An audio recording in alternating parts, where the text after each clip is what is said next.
In my little series on my Royal Tiger carbine purchase, I made the video and cleaned the gun up. In this video we're going to take the gun apart and clean it and look at it a little bit closer. But like, you know, I cleaned the gun, I took it out, I fired it, okay? I was happy with the purchase, but what happened is they dropped the price on these guns $300 about a week after I received it. I think I'm one of the only people that paid the, you know, $700 or $800 fee for one of them guns. And that's the only rub, but I'm going to go through the rest of my videos that I made.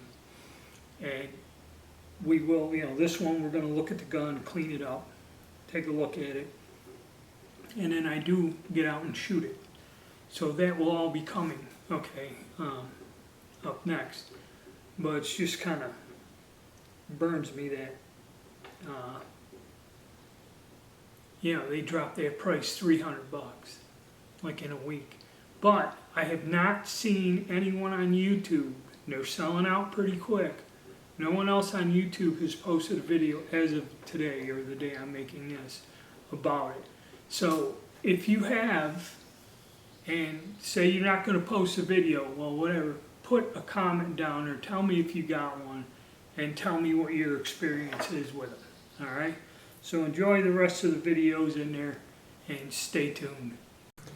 Alright, now that we have the gun apart, here's the bolt area. It's covered in grime, a lot of dirt, gunk. There's actually some rust in there, but nothing horrible. No deep pitting or damaging rust. The bolt, while discolored, grimy, the extractor is still there. I ain't going to fool with it or take it out. But I don't believe I'd ever get the discoloration off the bolt, but still, everything looks fine. In proper condition, no severe damage. You know, trigger guard, same thing. I believe they buffed this thing, but on the inside, grimy, dirty, but everything's good. And surprisingly, the screw heads are all good on this weapon. Nothing's damaged. Like a lot of times when you go to these barrel bands, screw heads will be stripped out, or that bolt, it's a long bolt, will be dented or bashed. Pretty good shape. When we get to the action though, this is where you can see there's a lot of crud in there. Okay, an awful lot. It's all built up in there and on the bottom end of the barrel. But there's none of that under the wood line pitting. Sometimes when you pull guns like this apart this age, you get this pitting under the wood line that's horrible. That's not present here. It's just got a ton of gunk on the inside of that receiver. Okay, a ton of this. Or the underside of the receiver, I'm sorry. You know, but nothing, no damage, no serious pitting or anything. Now the stock is in pretty good shape, but as you see where the magazine is, I didn't remove it because I'm going to have to soak this. That magazine should just pop out of there, slide out of there, it drops down. You can see where there's a buildup of whatever that is, crud, nasty stuff, all in through there. I'm going to have to spray that and maybe let that soak for a day and try to knock that stuff out. I'm not quite sure what it is. But the rest of the stock, very good shape, no cracks, no nonsense. And I tried looking, there's remnants of the serial number here which match the numbers on the receiver. So the stock is original with the gun, not a replacement. So you might say that this is a complete non-messed with weapon. But that's a look at it there. And the bore in Royal Tiger grade is like excellent. It looks good. I haven't run a brush down, but it looks fairly decent. I mean, with good, nice, sharp rifling. except for like the last inch over here. There's some, I don't know if it's dirt or it's worn or whatever. I gotta clean the bore and scrub it out. But in the worst case scenario, this would be one to just counterbore down about a 1/2 inch to get a clean edge on the rifling, and this gun should be ready to go to shoot and shoot well. Okay, but as you see, I got some cleaning to do. But in my honest opinion, yeah, the price was a tad bit steep.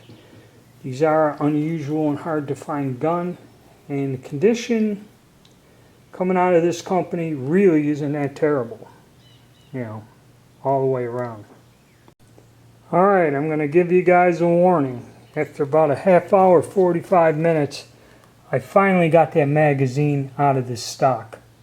I mean, it was so tightly fitted in there, and there was so much junk. I scraped all this stuff off. That's what all this debris is. This all come out of the stock. And then I had to tap this out with a mallet. I mean, way past. It went flush, and I had to have the wife come and then hit it with a brass punch to drive this out of the stock. And as you can see from the condition of this, the crud and that on there and all them little delicate parts, very, very terrible. Let me flip this over. I mean, that was a bear getting that out. The only good thing is, like I said, none of the screw heads are stripped, so once I clean the grime off, it's like getting the little things out of the receiver. Those things came right out with no problem. Okay, once you scrape this 1/2 inch of crud off of everything. But be warned, guys, and be careful, because that was difficult to get without cracking or breaking the stock. That was a difficult part to remove, being stuck like that without damaging the stock and breaking it. I mean, that was a lot of work. Okay, so what did we end up with after the cleaning? Well, the trigger guard and that cleaned up well, nice. You know, I didn't do anything to the barrel band. The bolt, complete. Nothing damaged or funky. Like I said, that discoloring isn't gone, and it's not cocked, so the firing pin is there, hasn't been shaved, and the spring is in pretty good shape. As for the action, all that stuff I had down on there, it took me a while. It took me 1/2 a day to clean this gun. But I got all that buildup off. Everything's in good shape. Any screws or anything I had to remove came out. I took out the magazine lips and springs, got them all cleaned out the receiver. And if you look underneath, all the little numbers and stuff on the barrel and that are all in there. It's still there. Okay, those are assembly numbers and markings. Okay, the actual main markings up top, they're kind of worn and faded. There were a couple others in here, you know, just standard markings along with the serial number. The ones on the top are worn off. And then the barrel, the bluing, surprisingly, is still good on the underside of the barrel.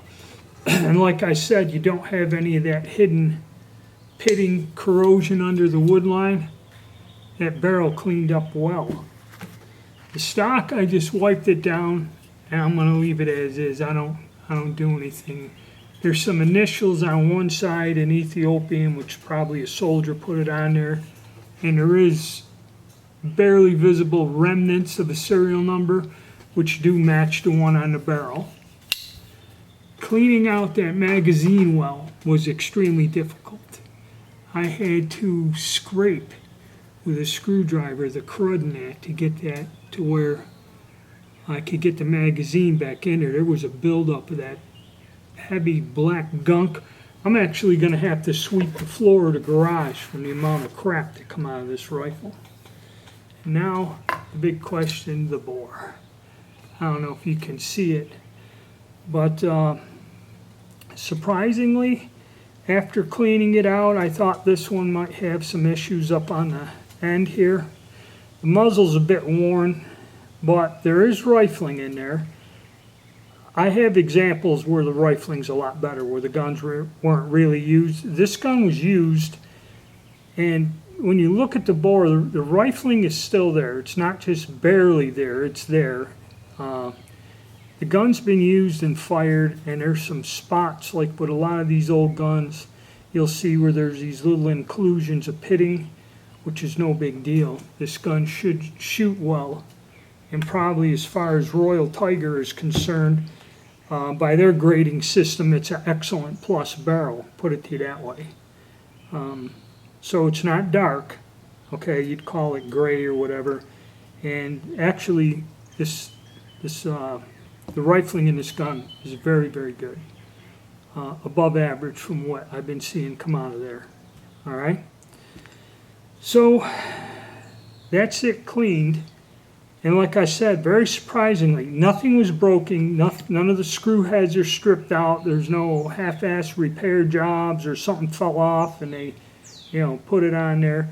The gun is complete and it's not damaged that much. Oh, I forgot. The magazine. This thing was a nightmare, okay, to get out of the stock.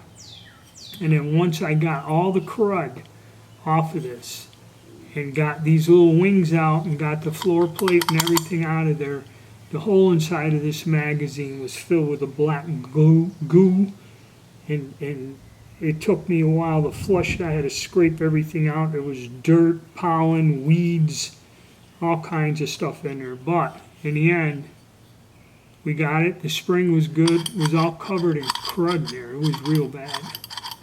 But now, it looks a lot better than it did when I pulled it out, doesn't it? So, all in all, a little bit of work, but I like it. So, what is my assessment on this Royal Tiger TS 1870-87 rifle? This is a correct gun.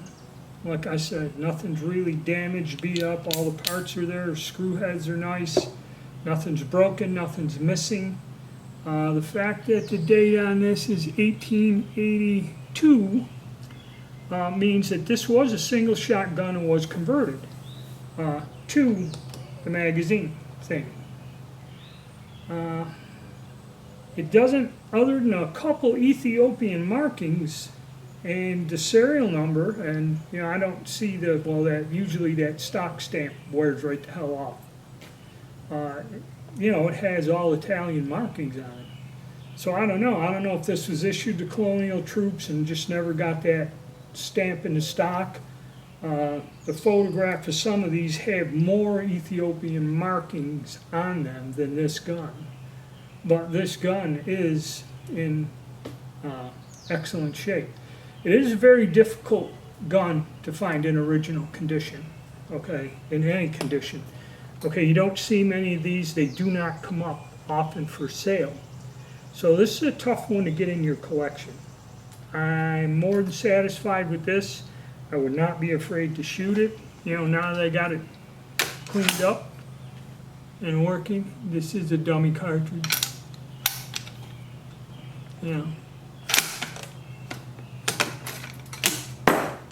Smooth as can be, okay? I know the price tag's a bit steep, but I don't know if I got lucky or what, but it's worth it. To me it's worth it because they're an awful hard variant to find. This is not a cut down gun. This is actually a TS, okay? They do have cut down guns which are a little bit less expensive. If you can't afford to go or don't want to take the risk, you might want to go with one of them. It's up to you. Alright, that's my review of it. Got pretty detailed review on there, and I think it's a good deal. Now I don't know if you'll go and order one if it'll have a shot out bore or something or what. I don't know. See, that's the only difficult thing about this company. You don't know. Okay. But anyway, thanks for tuning in, guys.